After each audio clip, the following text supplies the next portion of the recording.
አላህ ስብሓነሁ ወተዓላ እነዚህን 10 ቀናቶች የዚል ሒጃን እንዳከበራቸው ሁሉ ከ10ሩ ቀን ደግሞ ለየት ባለ መልኩ አላህ ስብሓነሁ ወተዓላ ምን አድርጎታል?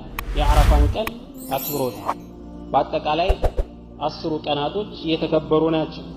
ከነሱ መካከል እንደገና ደግሞ የዓረፋ ቀንን ደግሞ የሚያክል የለም። ነቢያችን ሰለላሁ ዐለይሂ ወሰለም ይሄንን ሲነግሩን ማ ሚን ዐመሊን አዝካ ዐንደ አላህ ዐዘ ወጀል ወላ አዕዘሙ አጅረን ሚን ኸይሪን የዕመሉሁ ፊ ዐሽሪል አድሓ ቂለ ወለል ጂሃድ ፊ ሰቢልላህ ቃለ ወለል ጂሃድ ፊ ሰቢልላህ።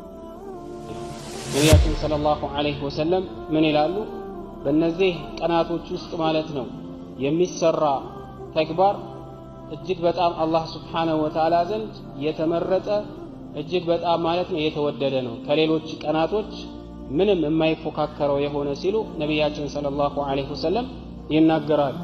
ጂሃድም ቢሆን ሲባሉ አዎ ጂሃድም ቢሆን ብለዋል።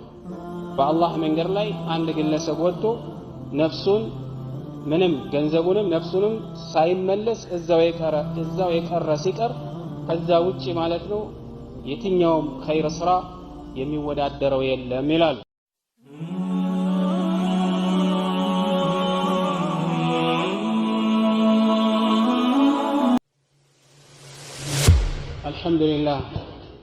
አልሐምዱሊላህ አለዚ ሀዳና ሊልኢስላም ወማ ኩና ሊነህተዲየ ለውላ አን ሀዳና አላህ أحمده سبحانه وأثني عليه ثم الصلاة والسلام على نبينا محمد وعلى آله وأصحابه ومن سار على نهجه وتمسك بسنته إلى يوم الدين ثم أما بعد أيها المسلمون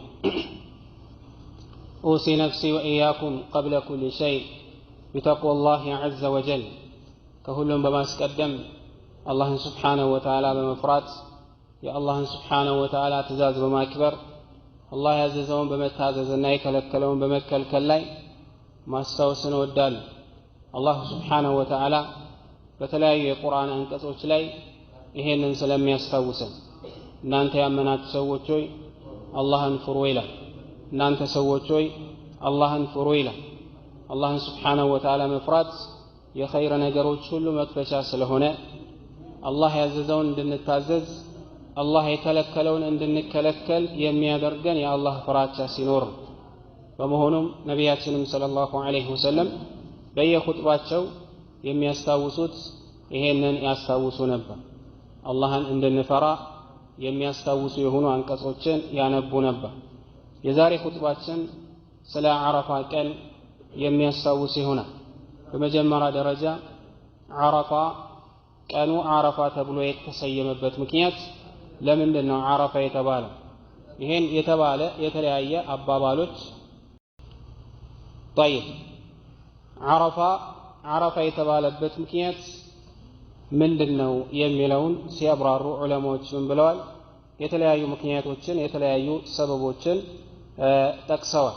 ኢማም አልቁርጡቢ ረሕመቱላሂ ዐለይህ በተፍሲራቸው ላይ እንዲሁም ሌሎችም አኢማዎች ይሄንን ስያሜ በዚህ ሁኔታ የተሰጠው لأن الناس كانوا يتعارفون فيه ምክንያቱም ሰዎች የሚተዋወቁበት ከተለያየ ማለት ነው አቅጣጫ መተው የሚገናኙበትና የሚተዋወቁበት ቀን በመሆኑ የተነሳ የውሙ ዓረፋ ተብሏል ይላል።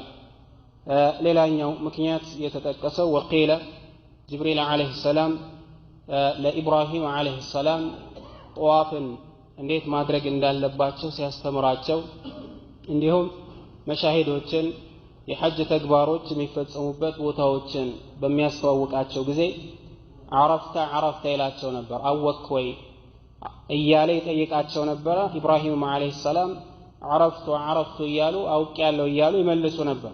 ከዚህም ነው ዓረፋ የሚለው ስያሜ የተሰጠው ይባላል። ወቂለ እንዲህም ተብሏል አደም ዐለይሂ ሰላምና እናታችን ሐዋ እንግዲህ አላህ Subhanahu Wa Ta'ala ከጀነት እንዲወጡ ካደረጋቸው በኋላ የተገናኙበት ቦታ ላይ ተገናኝተው አንዳቸውን የተዋወቁበት ስለሆነ ነው ይላሉ። ይህ ቀን የውሙ ዓረፋ የሚባለው ትልቅ ፈድል ያለው ትልቅ ማለት ነው ደረጃ ያለው ቀን ነው። ሁላችንም እንደምናውቀው ዓረፋ በሚባልበት ጊዜ የሙስሊሞች ሐሳብ ቀጥታ የሚሄደው ወደዛ ቦታ ሰዎች አረፋ ላይ የሚሰበሰቡበት ለጥ ወዳለው ሜዳ ወይም መሰብሰቢያ ቦታ ላይ ወደዛ አእምሯችን ይሄዳል። አረፋ የሚባለው አላህ Subhanahu Wa Ta'ala በቁርአን ላይ አውስቶታል። በቁርአን ላይ በተለያየ ቦታ ጠቅሶታል። ምክንያቱም አንደኛ አሽሁሩል ሑሩም ላይ የተከበረው ወራቶች ውስጥ የሚገኝ ነው አረፋ ራሱ ማለት ነው።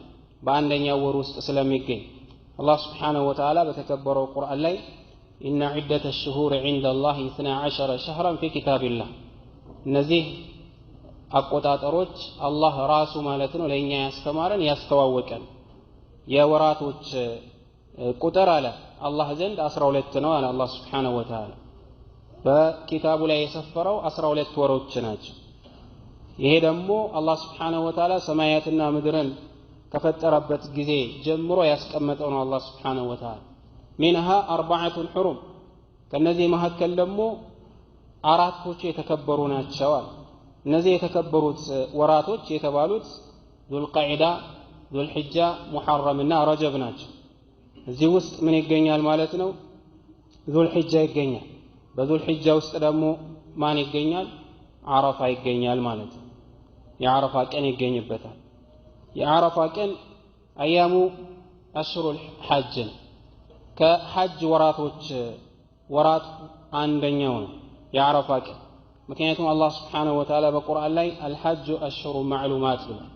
ሐጅ የሚደረጉበት ወራቶች የታወቁ ወራቶች ናቸው። ውስን ወራቶች ናቸው። ማንኛውም ሰው በፈለገው ተነስቶ ሐጅ ሊያደርግ አይሄድም በፈለገው ጊዜ በእነዚህ ወር ካልሆነ በስተቀር። እነሱም 3 ናቸው። ሸዋል ዙልቀዒዳና ዙልሒጃ ናቸው። በዚህም ውስጥ እንግዲህ ዙልሒጃ ተጠቅሷል። በዙልሒጃ ውስጥ ማን አለ? የአረፋ ቀን አለ። የውሙ አረፋ أحد أيام المعلومات እነዛ የታወቁ ቀናቶች ብሎ አላህ Subhanahu Wa Ta'ala ያወደሰውና ለኛ ያስተዋወቀን ቀናቶች አንዱ ነው። ይሄንንም አላህ Subhanahu Wa Ta'ala واذكروا اسم الله في أيام معلومات ብሎ በነዛ በታወቁ ቀናቶች ውስጥ አላህ Subhanahu Wa Ta'ala አውሱት። ሌላ ጊዜ ከምታውሱት በተሻለና በበለጠ ሁኔታ እንግዲህ አላህ Subhanahu Wa Ta'ala አውሱት ይላል። አብዱላህ ኢብኑ አባስ رضي الله تعالى عنه الأيام المعلومات የሚባለው ይላል 10 ذي الحجة ነው። የذو الحجة 10 ቀናት ነው ይላል።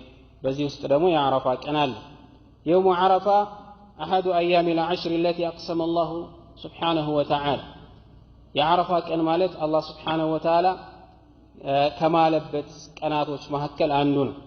ለምንድነው? ፈضል ስላለው ትልቅ ደረጃ ስላለው አላህ Subhanahu Wa Ta'ala ወልፈጅሪ ወለያሊን 10 ብሏል። በ10 ቀናቶች እምላለው ብሏል።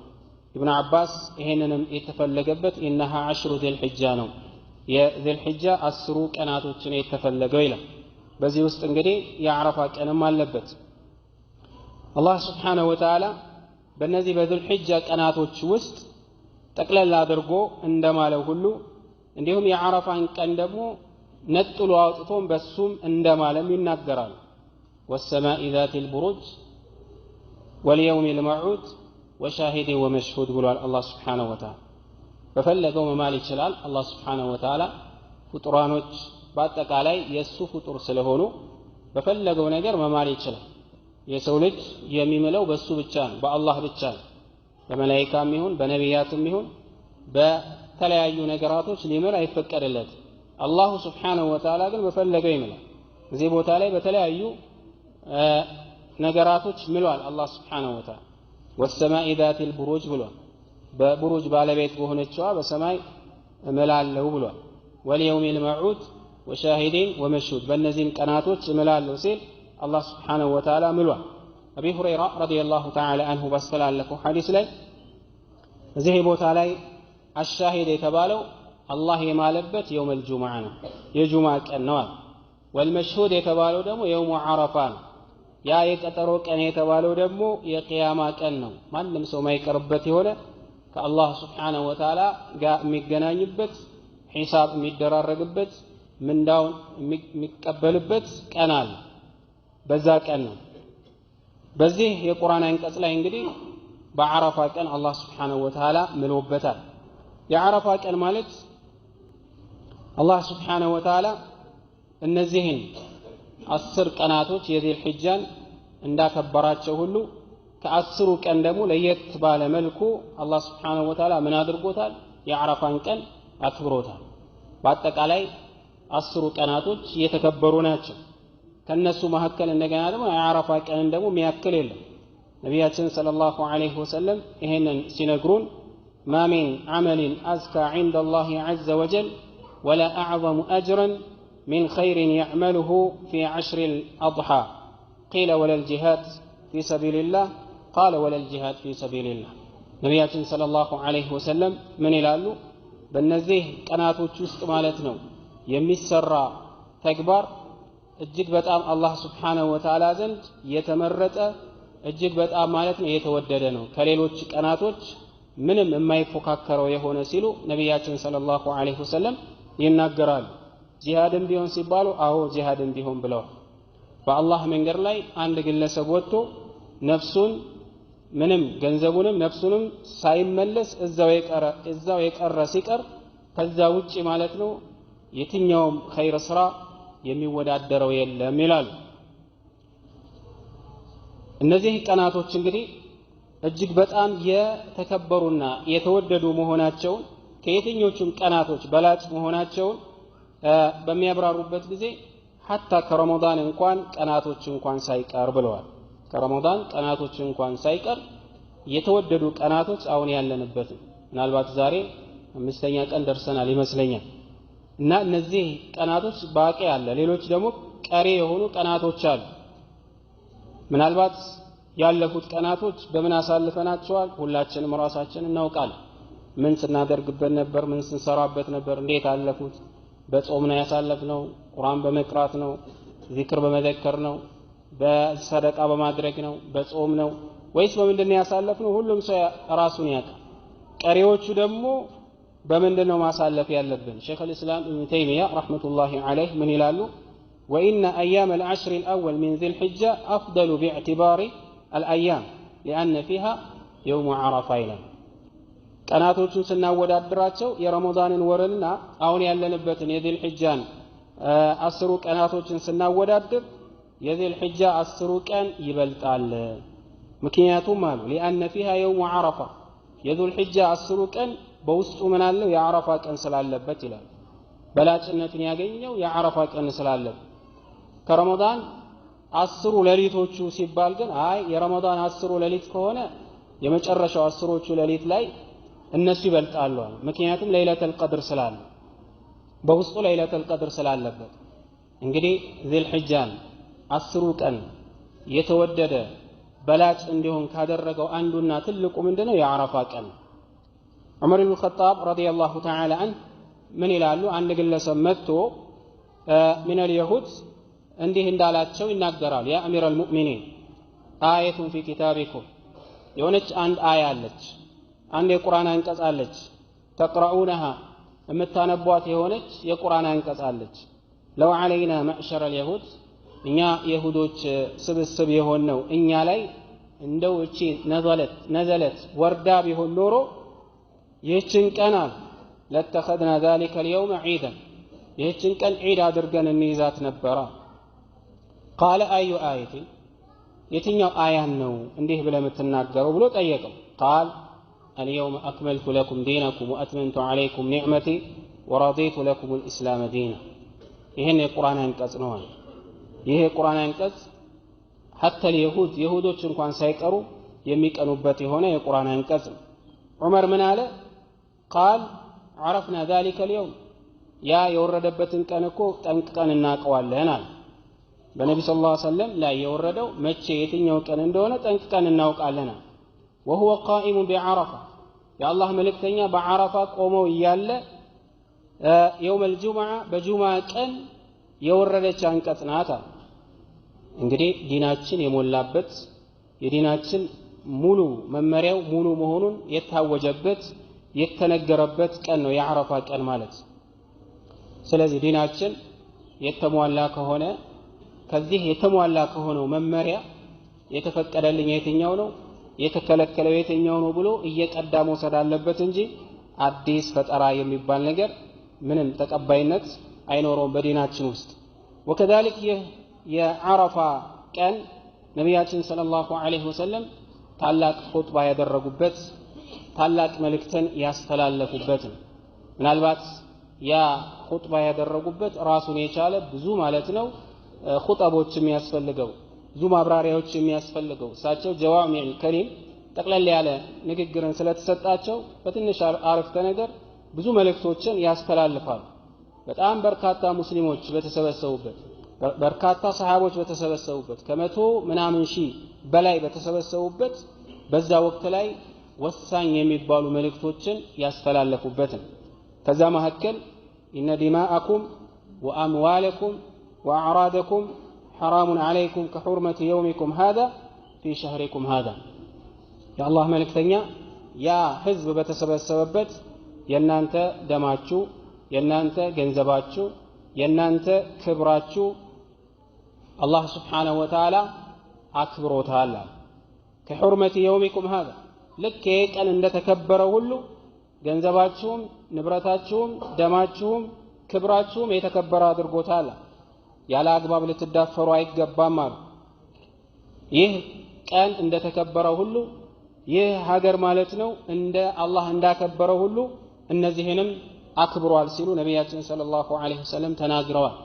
ወከዛሊክ ሴቶችን በሚመለከት ነቢያችን ሰለላሁ ዐለይሂ ወሰለም የሴቶችን ሐቅ መጠበቅ እንዳለብን መብታቸው መጠበቅ እንዳለብን በዚህ ወሳኝ በሆነ ወቅት ላይ ከሰላት ጋር ሙቃረና አድርገው ማለት الصلاة وما ملكت أيمانكم በማለት ነቢያችን ሰለላሁ ዐለይሂ ወሰለም ተናግረዋል። የሰላታችሁንም ጉዳይ አደራ እንዲሁም በእጃችሁ የሚገኙትን የምታስተዳድሯቸውን ሴቶችንም እንደዚሁ አደራ ሐቃቸው ልትጠብቁ ይገባል ሲሉ ነቢያችን ሰለላሁ ዐለይሂ ወሰለም ተናግረዋል። ይህ ቀን እንግዲህ ሑጃጆች ትልቁን ስራ የሚሰሩበት ትልቁን የሐጅን ተግባር የሚፈጽሙበት ቀን የዓረፋ ቀን ማለት ሑጃጆች ትልቁን ስራ የሚሰሩበት ትልቁ ስራ ማለት ምንድነው አልወቁፍ ፊል ዓረፋ ዓረፋ ላይ የሚቆሙበት ቀን ነቢያችን ሰለላሁ ዐለይሂ ወሰለም አልሐጅ ዓረፋ ብለዋል።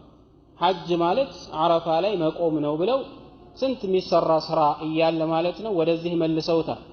ይሄ ዋና ተግባር እንደሆነ ለዚህ ነው አርካን ተብሎ የሚጠሩ አሉ የሐጅ ተግባሮች ዓረፋ ላይ ውቁፍ ካላደረገ የተወሰነ ወቅቶች አለ በዛ ወቅት ላይ ተገኝቶ የተወሰነ ሰዓት ማለት ነው የተወሰነ ደቂቃዎችን ውቁፍ ያላደረገ የሆነ ሰው ሐጁ ተቀባይነት አይኖረውም። ሐጁ ምንድነው ጎዶሎ ነው የሚሆን ከእንደገና ያንን ምን ማድረግ አለበት ማሟላት አለበት በሚቀጥለው ዓመት ጠብቆ ማለት ነው። በዚህ ቀን ላይ በዓረፋ ቀን ላይ አላህ Subhanahu Wa Ta'ala የሚፎክርበት የሆነ ቀን እንደሆነ ነቢያችን ነግረውናል። ከማ ይሊቁ በጀላሊሂ አላህ Subhanahu Wa Ta'ala ከሱ ክብር ጋር በመሄድ መልኩ የአላህ መልእክተኛ ምን ብለዋል? ኢነላህ ዩባሂ ቢአህሊ ዓረፋት ብለዋል። በዓረፋ ሰዎች እየተመለከተ ማለት ነው አላህ Subhanahu Wa Ta'ala በሰማይ ላይ በሚኖሩ ነዋሪዎች ላይ በመላእክቶች ላይ ይፎክርባቸዋል። فيقول لهم انظروا እንዲህ ይላቸዋል እስቲ ተመልከቱ አስተውሉ ወደ ባሮቼ ተመልከቱ እነዚህ ባሮቼ የመጡት ከተለያየ ቦታ ነው ጸጉራቸው የተጨባረረ ሆኖ ባቧራ ለብሰው ለመሆኑ ምን ፈልገው ነው የመጡት እነዚህ ባሮቼ እያለ አላህ Subhanahu Wa Ta'ala የሚፎክርበት የሆነ ቀን ነው ይላሉ ነቢያችን ሰለላሁ ዐለይሂ ወሰለም። ይህ የዓረፋ ቀን አላህ Subhanahu Wa Ta'ala ከጀሃነም ብዙዎችን ማለት ነው ብዙ ባሮችን ነፃ የሚያወጣበት የሆነ ቀን ነው። ነቢያችን ሰለላሁ ዐለይሂ ወሰለም ما من يوم أكثر من أن يعتق الله فيه عبدا من النار من يوم عرفة ብለው እንደ ዓረፋ ቀን ሰዎችን ከጀሃነም ከእሳት ነፃ የሚያወጣበት አንድም ቀን የለም ብለዋል ነቢያችን ሰለላሁ ዐለይሂ ወሰለም። እጅግ በብዛት ማለት ነው ከጀሃነም ነፃ የሚባልበት ሑር የሚባልበት ቀን የትኛው ነው? የዓረፋ ቀን። ለዚህ ነው በተቃራኒው በሸይጣን ደግሞ ሁላችንም እንደምናውቀው ሸይጣን ከአላህ Subhanahu Wa Ta'ala ከራህመቱ ከሶጣው ጊዜ ጀምሮ ማለት ነው የሚያስበው ሰዎችን ምንድነው ሰዎችን ማጥመም ነው ሰዎችን ማታለል ነው ሰዎችን ማሳሳት ነው እና ሰዎችን ወደ እሳት መንዳት ነው በተንኮል የተካነ ነው ይህ ሸይጣን የሚባለው። ሁሉ ጊዜ መጥፎ ነገር እያሰራ ራሱን ምን ያደርጋል ያኮፍሳል ራሱን ትልቅ ያደርጋል ነገር ግን የዓረፋ ቀን ግን በጣም ትንሽ የሆነ እንደ ጉንዳን ማለት ነው ወይም ከዛ በታች ትንሽ ሆኖ የሚታይበት ምንድነው ወቅት ነው ይሉናል ነብያችን ሰለላሁ ዐለይሂ ወሰለም ለምንድነው የአላህ Subhanahu Wa Ta'ala ረህማ የዓረፋ ቀን እንደሚወርደው የአላህ እዝነት እንደሚወርደው በሌላ ቀን አይታይም ما روي الشيطان يوما هو فيه أصغر ولا أحقر ነብያችን ሰለላሁ ዐለይሂ ወሰለም ምን ይላሉ ሸይጣን በዛ ቀን ማለት ነው እንደሚታየው ትንሽ ሆኖ ማለት ነው በጣም የተዋረደ ሆኖ ولا أغيظ منه እጅግ በጣም የተቆጨ ሆኖ እንደሚታየው በዛ ቀን ማለት ነው እንደሚታየው ሌላ ጊዜ አይታይም አሉ ነብያችን ሰለላሁ ዐለይሂ ወሰለም ይሄ ለምንድነው የአላህ ረህመት የሚወርድበት ቀን ስለሆነ ነው ከየትኛውም ጊዜ በተሻለ ሁኔታ ታዲያ ይህ የዓረፋ ቀን አላህ ካደረሰን እንዲሁ ዝም ብለን እናሳልፈው አይገባም ሐቂቃ ጠቅለል ባለ መልኩ የዚል ሒጃን ቀናቶች እየተጠቀምንባቸው የዓረፋ ቀን ማለት 9ኛው ቀን ዚል ሒጃ 9ኛው ቀን በነጋታው ዒድ ይሆናል ከሱ አስቀድሞ ያለው ቀን ነው የዓረፋ ቀን የሚባል ያ ቀን ልዩ ቀን መሆኑን አሁን በሰማናቸው ሐዲሶችና ብዙ ያልጠቀስናቸው ደግሞ በርካቶች ነብያችን ሰለላሁ ዐለይሂ ወሰለም ነግረውናል ጠቅለል ባለ መልኩ ግን ዚል ሒጃን አሁን ያለንበትን 10 ቀናቶች ወይም ከፊሉ አልቋል ከፊሉ ቀናቶችን በመልካም ነገር ልናሳልፍ ይገባል ከዛ መሐከል ጾምን በማብዛት ሊሆን ይችላል የቻለ ሰው ተከታታይ መጾም ያልቻለ ሰው የቻለውን ያክል መጾም ወከذلك የዓረፋ ቀን ደግሞ ሊያመልጠን አይገባም ጾም ሲባል የዓረፋ ቀን ደግሞ ሊያመልጠን አይገባም ምክንያቱም ነብያችን ሰለላሁ ዐለይሂ ወሰለም የዓረፋ ቀንን ጾም ነጥለው የተናገሩበት ሐዲስ ስላለ يكفر السنة الماضية والسنة القابلة የዓረፋን ቀን የሚጾም የሆነ ሰው ያለፈውን የዓመት ወንጀል የሚመጣውን ደግሞ የዓመት ወንጀል አንድ ላይ የሁለት ዓመት ወንጀልን ያሳብስለታል እንግዲህ አንድ ቀን ጾሙ የሁለት ዓመት ወንጀልን ማሳበስ ማለት ቀላል አይደለም ምን ያክል በቀን ምን ያክል ወንጀል እንሰራለን በሰዓታት ውስጥ ምን ያክል ወንጀል እንሰራለን በተለይ አሁን ባለንበት ወቅት ላይ እጅግ በጣም ወንጀል የተስፋፋበት ነው አይን የማያርፍበት ጆሮ የማያርፍበት ምላስ የማያርፍበት ልብ የማያርፍበት ሁኔታ ነው ያለው በየጊዜው ወንጀልን የምንዳፈርበትና አላህን Subhanahu Wa Ta'ala የምናስቆጣበት አጋጣሚ ሰፊ ነው ታዲያ እንዲህ አይነት አጋጣሚዎች ደግሞ ሲመጣ እንዲሁ ዝም ብለን ልናር አይገባም ወከذلك ጾም እንደምናበዛ ሁሉ ዱዓም ልናበዛ ይገባል ነብያችን ሰለላሁ ዐለይሂ ወሰለም በተለይ በዓረፋ ቀን የሚደረግ ዱዓ ልዩ ማለት ነው ቦታ እንዳለው ነግረውናል خير الدعاء دعاء يوم عرفة ብለዋል ከዱዓዎች ሁሉ ማለት ነው መልካም የሚባለው የዓረፋ ቀን የሚደረገው ዱዓ ነው ብለዋል وخير ما قلت انا والنبيون እኔም ሆንኩኝ ነብያቶች ከተናገሩት ከኔ በፊት የነበሩት ነብያቶች ከተናገሩት መልካም የሚባለው لا اله الا الله وحده لا شريك له له الملك وله الحمد وهو على كل شيء قدير የሚለው ነው ስለዚህ ዱዓ በመናደርግበት ጊዜ ይሄንን ማብዛት አለብን لا اله الا الله وحده لا شريك ተውሂዳችንን ያደስን እንመጣለን ከአላህ Subhanahu Wa Ta'ala በስተቀር በእውነት የሚመለክ አምላክ እንደሌለ ዒባዳ አምልኮት የሚገባው ለአላህ Subhanahu Wa Ta'ala ብቻ መሆኑን ይሄን እየመሰከርን በመላሳችን ዱዓም ነው ዚክርም ነው ተውሂዳችንን የምናጠራበት ነው ወደ አላህ Subhanahu Wa Ta'ala በዚህ አይነት ሁኔታ እንቀርባለን ማለት ሌላው በዚህ በዙል ሒጃ የምንሰራቸው ስራ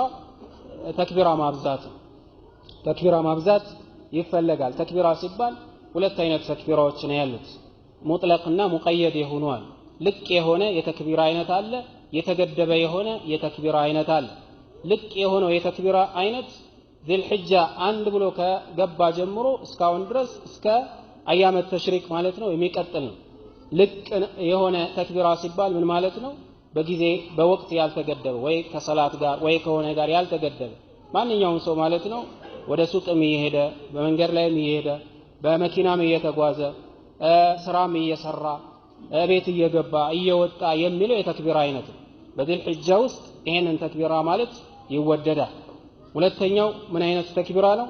የተቀየደው የሆነ የተገደበው የተክቢራ አይነት አለ።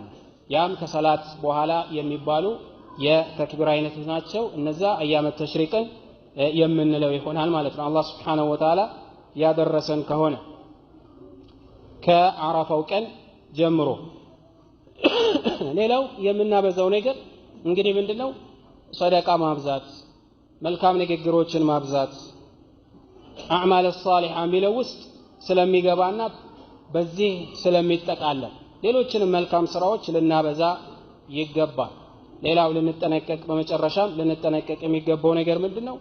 ከዒድ ጋር ተያይዞ አላህን Subhanahu Wa Ta'ala ልንፈራ ይገባል። ከዒድ ጋር ተያይዞ አላህን Subhanahu Wa Ta'ala ልንፈራ ይገባል። ሙእሚን ሙስሊም በደስታውም ጊዜ የአላህ ባሪያ ነው፣ በሐዘኑም ጊዜ የአላህ Subhanahu Wa Ta'ala ባሪያ ነው። ደስታ ነው ብሎ ማለት ነው ምን ማድረግ የለበትም? አላህ የከለከለውን ነገር መከልከል የለበትም። ወንዶች ዒድ በሚደርስበት ጊዜ አላህ የከለከለውን ነገር አላህን የሚያስቆጡት በምንድነው? አላህ የሰጣቸውን ግርማ ሞገስ ወንድነታቸውን የሚያጡበት ጺማቸውን ይላጫሉ፣ ሙኻለፋ ውስጥ ይገባሉ። እናምራለን ብለው ነገር ግን ሱናን ከራሳቸው ላይ ያስወግደው ሱና ሲባል የነብዩ ሰለላሁ ዐለይሂ ወሰለም ፈለግ ማለት እንጂ ከሰራው አጅር የምታገኝበት ካልሰራው ማትቀጣበት ማለት አይደለም። ወንጀል ነው። ከቢራ ሚን ከባኢር الذنوب ነው። እንዲሁም ልብሳችንን ከቁርጭምጭሚት በታች አስረዝሞ መሄድ ይሄም ሌላው ምንድነው? የወንጀል አይነት ነው። ሴቶች ተገላልጸው እንዲወጡ ልንፈቅድላቸው አይገባም። ሽቶ ተቀብተው ሊፕስቲክ ተቀብተው ራሳቸውን አስቦ ማለት ነው በመንገድ ላይ ተገላልጠው እንዲወጡ የኔ እህት ያንተን እህት ሚስቶቻችንን በዚህ አይነት ሁኔታ ልቅ ልናደርጋቸው አይገባም። አላህን ፍሩ ልንባባል ይገባል። ይሄ ወንጀል ነው። በምድር ላይ የተለያዩ በላዎችንና ችግሮችን ይዞ የሚመጣው የተለያዩ ማለት ነው የአላህን Subhanahu Wa Ta'ala ቁጣ በእኛ ላይ እንዲያርፍ የሚያደርገው ሌሎችም የሚሰሩ ሙኻለፋቶች አሉ። በተለይ አሁን መንገዳችን ማለት ነው ተውቧል አምሯል እየተባለ አብዛኛው ማለት ነው አብዛኛው ከኩፋሮች በበለጠ ሁኔታ ሙስሊሞች ናቸው ፈሳድ እያስፋፉ ያሉት መንገድ ላይ ማለት ነው። የተለያዩ ፎቶዎችን እየተቀራረጹ የተለያዩ ማለት ነው ሙኻለፋዎችን እክትላጥ እያደረጉ ይሄ ደግሞ ከኛው ከራሳችን ከቤታችን የሚወጡ ምንድናቸው? እህቶች ናቸው። ልንመክራቸው ልንገስጻቸው ይገባል። ከዒድ ጋር ተያይዞ የሴቶች ዒድ የወንዶች ዒድ ተብሎ ለሁለት የሚከፈል ዒድ በእስልምና ውስጥ አይታወቅም። ዒድ ሁለት ዒድ ብቻ ነው አመታዊ ያለን ዒድ አልአድሃና ዒድ አልፊጥር ነው። የአረፋ ቀን ልንጾመው ነው የሚገባው እንጂ የሴቶች ዒድ ተብሎ የሚሰየመው ነገር የለም። ነገር ግን ሰዎች ጾመኛ ሆነው ከጾሙ በኋላ ለአፍጥር ላይ የሚያፈጥሩበትን ነገር ማዘጋጀት እሱ አይደለም የተከለከለው። ብዙ ሰዎች ይሄ ይመስላቸዋል። የሚያፈጥሩበትን ነገር ማዘጋጀት የተሻለ ነገር አዘጋጅተው ቢገኙ እሱ አይደለም የሚከለከለው። ነገር ግን ኢዕቲቃድ ማድረጋችን ይሄ የሴቶች አረፋ ነው ያ የወንዶች አረፋ ነው ዋናው ነው ትንሹ ነው እየተባለ እንዲህ የሚከፋፈል ነገር የለም። በመጨረሻም ከዚህ በኋላ የምንገናኘው ምናልባት ከዒዱ በኋላ ስለሆነ በኹጥባ ላይ ልንረሳው የማይገባ ነገር አለ። ያ ምንድነው? ኡዱሂያ ብዙዎቻችን ማለት ነው ይሄንን ሱና ህያው እናደርጋለን። ነገር ግን ኡዱሂያን የማይችሉ በየቦታው በርካታ የሆኑ አቅመ ደካማ የሆኑ ሰዎች አሉ። አይታሞችን ይዘው የተቀመጡ ሴቶች አሉ። እንደዚሁም ደግሞ አቅማቸው በጣም ደካማ የሆነ ገዝተው ማለት ነው እዚህ ቦታ ላይ መሳተፍ የማይችሉ ጎረቤቶቻችን ሊሆኑ ይችላሉ፣ በዙሪያችን ሊሆን ይችላል። እኛ ተደስተን እኛ ማለት ነው የምንፈልገውን ነገር እያደረግን መሳኪኖችን መርሳት የለብንም። ዒድ ማለት ራሳችን ብቻ ተደስተን ሌላውን ምንተውበት አይደለም። ነገር ግን እኛም ስንደሰት እነዚህ አቅመ ደካማ የሆኑትን ሰዎች እንዴት ነው ማስታወስ ያለብን? አንዳንድ አካባቢ ላይ ጥሩ የሆነ ሱናዎች አሉ፣ ጥሩ የሆኑ ተግባሮች አሉ። በተለይ ወጣቶች እርስ በርሳቸው ማለት ነው ይቀናጁና ጀማ የሆኑና ለማይችሉ ሰዎች ማለት ነው ያዘጋጁላቸዋል። አርደው በየቤታቸው ምን ያደርጋሉ? እንዲገባ ያደርጋሉ። በየመሳጂዱ ብዙ ቦታ ላይ እንደዚህ አይነት የሚሰሩ መልካም ስራዎች አሉ። ይሄንን ስራ ሁላችንም በየአካባቢያችን በየቦታችን እንሰራ ይገባል። አሊያ ግን ዛሬ ላይ ምናልባት ይሄንን ስጋ እየተመኘ የማይበላ በርካታ ሰው እንዳለ ሁላችንም እናውቃለን፣ ከኑሮ ውድነት የተነሳ ማለት ነው።